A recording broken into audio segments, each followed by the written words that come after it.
My name is Amina. I grew up in Kibera, where the rooftops are the color of rust and the paths between houses are narrow enough to touch both walls with your hands. People always said I was beautiful, but beauty cannot hide what your body carries. For 5 years, I carried a secret I was certain would destroy any chance I had of being loved. The doctors gave it a name: obstetric fistula. It meant that my body had been damaged during the birth of my daughter, the birth where I also lost her. 2 losses at once, one the world could see, and one I would spend years hiding from everyone who came close enough to notice. Kevin was not what I expected. When we first met at a Nairobi outdoor event, he reached for the same serving tray as I did.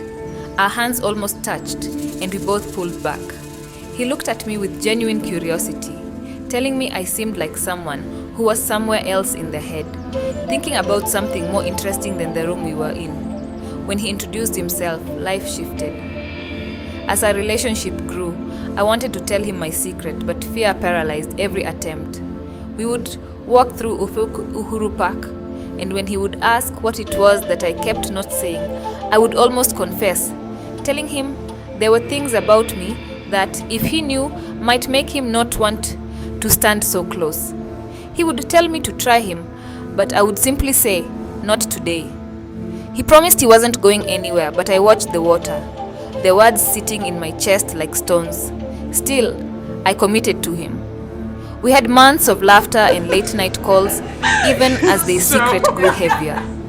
Then, he orchestrated a beautiful dinner on a rooftop in Nairobi. He knelt, offered a ring, and told me he loved me. Not the idea of me, but me, and asked me to marry him. I felt the words about to break everything open, but the applause was too loud and my fear was stronger. I whispered, yes, and he slipped the ring on, seeing my tears as joy, never knowing they were also grief. Everything broke when we traveled to Mombasa. We returned to our hotel room after dinner, and Kevin realized the truth. He looked around the empty room, confused, and then finally looked at me.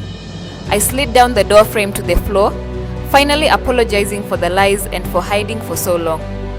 We sat on the edge of the bed and I told him everything. The pregnancy at 17, the 2-day labor, the stillborn baby, and the fistula that left me unable to control my body.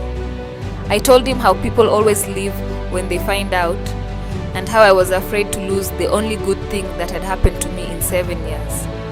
He listened, really listened, without once looking away. He eventually stood and said he needed air.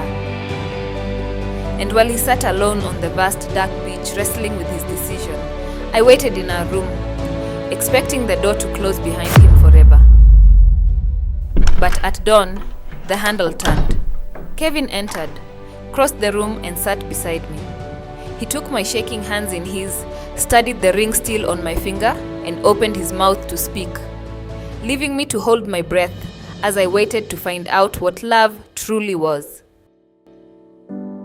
Obstetric fistula affects hundreds of thousands of women across Africa and beyond. It is caused by prolonged or obstructed labor without access to timely medical care. It is not a curse. It is not a punishment. It is a medical condition, and it is treatable. Many women have been healed, restored, and have gone on to live full lives. Amina's story is not just her story. It belongs to every woman who has ever hidden a part of herself out of fear that she was unworthy of love. She is worthy. You are worthy. And love, real love, is not afraid of the truth.